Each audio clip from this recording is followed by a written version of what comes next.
Everyone, class 8 के लिए संस्कृत ये हमारा द्वादश पाठ है और है कौन सा लेसन है? सठे साठ्यम समाचारित, यानी दुष्ट के साथ दुष्टतापूर्ण ही व्यवहार करना चाहिए। अब इसके पहले ये ख है, इसके पहले हमने एक और पढ़ा था 21 पाठ में, यानी 21वें पाठ में पढ़ा था क। उसकी कहानी मैं थोड़ा सा संक्षेप में आपको यहाँ पे बता दे रही हूँ कि एक बनिए का पुत्र था, तो वो उसे व्यापार में हानि हो जाती है, जिसकी वजह से वो थोड़ा सा निराश हो जाता है और विदेश भ्रमण के लिए सोचने लगता है।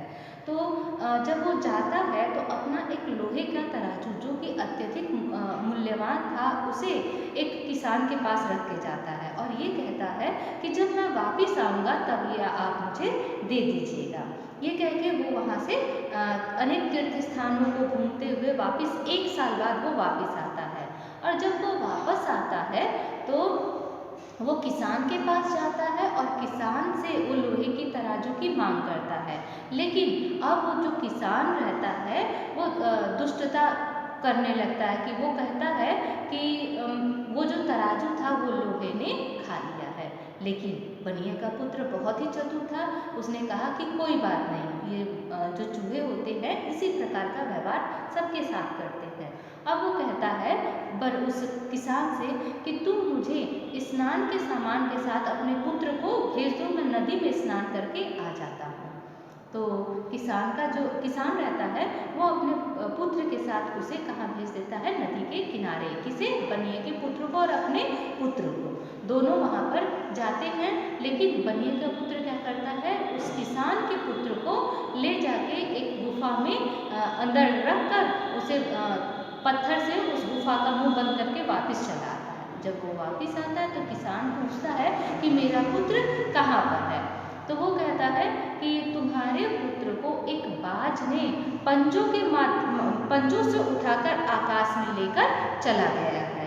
तब वो पूछता है कि क्या ये संभव है कि क्या कोई बाज पक्षी किसी मनुष्य के बच्चे को लेकर चला जाए? इस तरह से दोनों में वाद विवाद उत्पन्न हो जाता है। अब किसान उसे चेतावनी धमकी देने लगता है कि मैं तुम्हें पंचायत के पास लेकर जाऊंगा। इस प्रकार से वो जो किसान रहता है उससे बनिए के पुत्र को पंचायत में लेकर जाता है। यहाँ तक की कहानी हमने कौन में देखा था? सठे साठ्यम समाचारित कौन। अब आएगा सठे साठ्यम समाचारित ख। अब उसके बाद की कहानी, यानी पंचायत के बाद पहुंचने के बाद की कहानी यहाँ पर बताई जा रही है। तो देखिए, कृषक वाणिज्य पुत्रस्य अपराधम पंचायत निवेदित। अब वो जो कृषक रहता है, जो किसान रहता है, वो बनिए के पुत्र का अपराध क्या था? वो कह रहा था कि उसके पुत्र को बाज पक्षी आकाश में उड़ाकर ले गया है। तो वही अपराध पंचायत के सामने कहता है। सब पंचायते सर्वेशा पंचानाम सम्मुखे अवदत्त।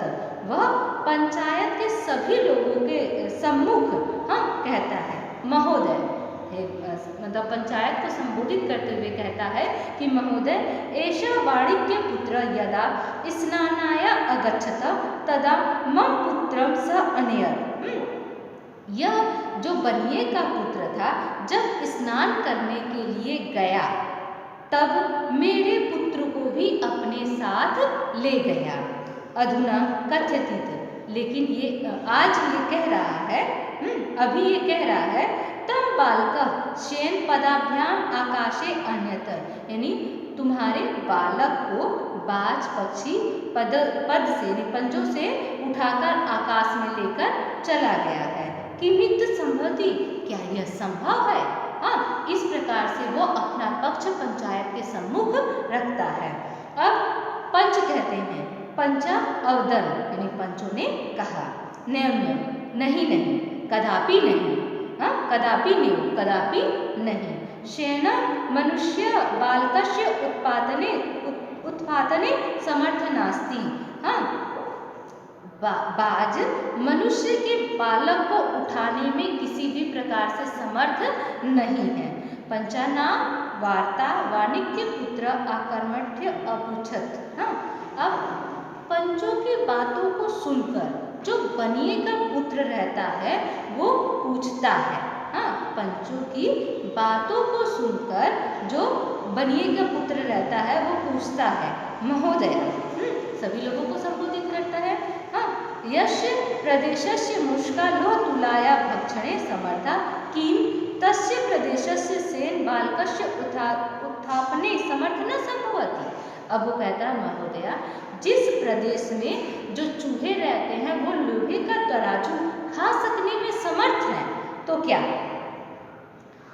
उस प्रदेश में बाज बालकों को उठा सकने में समर्थ नहीं है। इस प्रकार से बनिए का जो पुत्र रहता है वो अपनी बात पंचों के सम्मुख रखता है। यदा पंचा पौवाणिक पुत्रस्य वार्ता कर्ण्यन तदा ते विस्मिता। जब पंचों ने बनिए के पुत्र की बातों को कानों से सुना तब वे आश्चर्यचकित होकर पूछते हैं, वाणिज्य पुत्र लोह तुलाया का कथा वर्तते। अब वो पूछते हैं कि हे बनिए के पुत्र, ये लोहे के तराजू की क्या कहानी है? कौन पूछता है? पंचायत के जो लोग रहते हैं वो किससे पूछते हैं?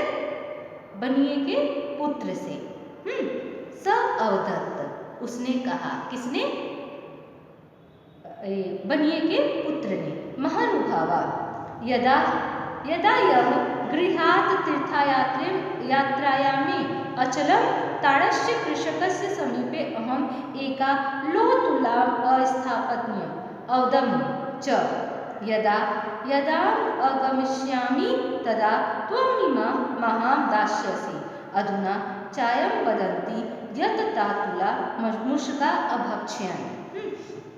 महानुभाव, जब मैं घर से तीर्थ यात्रा के लिए गया था तब ताड़स्य कृषक समीपे, तब किसान के पास मैं एक लोहे का तराजू रखा था और ये कहा था जब मैं वापस आऊंगा तब तुम मुझे ये दे देना, लोहे का तराजू मुझे वापस कर देना। अधुना चायम वदन्ति, और ये आज कह रहा है, यत तातुला मुष्का अभ्यक्षण, यानी ये आज कह रहा है कि तुम्हारे तराजू को चूहे ने खा लिया है। यदा ते इमा कथा कर्ण्यन तदा उच्चे अहसन अवदन्न च। जब इस प्रकार की कहानी पंचायतों ने अपने कान से सुना तब कहा, कृषक त्वं धूर्त असि, किसान तुम धूर्त हो। यदि स्वपुत्रमिच्छसि तर्हि प्रयच्छ अस्य तुलाम्, यदि तुम अपने पुत्र को चाहते हो वापिस लाना तो इसे तुला यानी तराजू दे दो। कृषक त्वकालमेव तुलामान्यत वाणिज्य पुत्राय च प्रायच्छत। जो किसान रहता है तत्काल ही वाणिज्य पुत्र यानी बनिए के पुत्र को तराजू वापिस देता है। वाणिज्य पुत्र अपि गुहाया कृषक पुत्र मान्य तस्मिन् च त प्रायच्छत। जो बनिए का पुत्र रहता है वो गुफा से किसान के पुत्र को तुरंत वापिस लेकर आता है और उसे देता है। एवं दयो विवाद समाप्त अभवत्। इस प्रकार से दोनों का विवाद समाप्त हो गया। दुष्ट सौजन्य वशे न भवति। हाँ, दुष्ट व्यक्ति के साथ सौजन्यता का व्यवहार नहीं करना चाहिए। ते यथा व्यवहारन्ति ते स तथैव व्यवहारन्ति। वे जैसा व्यवहार करते हैं उनके साथ वैसा ही व्यवहार किया जाना चाहिए। स एवं सफलम भवति, इस प्रकार से वह सफल हुआ। अतः एवं नीतिकारा कथयन्ति, इस प्रकार से ये कहानी यानी 21 पाठ सठे साठ्यम समाचारे क और सठे साठ्यम समाचारे ख हमारी समाप्त होती है। इसकी कहानी एक बार मैं पूरा एक साथ बताती हूँ, जो कि इस प्रकार है।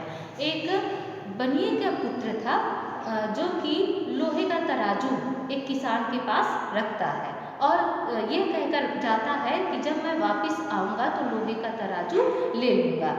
वो 1 साल तक तीर्थ स्थानों का भ्रमण करके वापस आता है और किसान से लोहे का तराजू की मांग करता है। लेकिन किसान अब लोहे का तराजू वापस नहीं करना चाहता है। इस वजह से वो कहता है कि लोहे के तराजू को चूहे खा गए हैं। ये सोचकर कि ये बनिए का पुत्र सोचता है कि ये धूर्त हो चुका है। इस वजह से उसे क्या कहता है कि इस प्रकार से चूहे सबके साथ व्यवहार करते हैं और कहता है किसान से कि अपने पुत्र को स्नान के सामान के साथ मेरे साथ भेजिए ताकि मैं स्नान कर सकूं। लेकिन जब वो उसके पुत्र को लेकर जाता है तो उसके पुत्र को लेकर जाता तो वहाँ एक गुफा में बंद करके नहा धोकर वापस चला आता है। अपने पुत्र को उसके पास बनिए के पास न देखकर वो सोचता है कि मेरा पुत्र कहाँ है। उससे पूछने पर वो कहता है कि बाज पक्षी आपके पुत्र को उठाकर लेकर चला गया है। इस प्रकार से दोनों में वाद विवाद उत्पन्न हो जाता है और वो वाद विवाद पंचायत तक जाता है। यहाँ पर हमारा 21 पाठ खत्म होता है और दूसरा पाठ उसका। तो जब वहाँ दोनों में वाद विवाद उत्पन्न होता है, दोनों पंचायत के सम्मुख जाते हैं तो पंचायत के पास पहले किसान अपनी बात को कहता है कि ये जो बनिए का पुत्र है वो नहाने के लिए नदी के किनारे जाता है और वहाँ से मेरे पुत्र को भी अपने साथ लेकर जाता है। लेकिन वहाँ से आने के बाद वो ये कह रहा है कि मेरे पुत्र को कोई बाज पक्षी अपने पैरों के माध्यम से उठाकर आकाश में लेकर चला गया। क्या ये संभव है? क्या कोई बाज का पक्षी किसी मनुष्य के बालक को आकाश में उड़ा के लेके जा सकता है? पंचायत कहती है नहीं।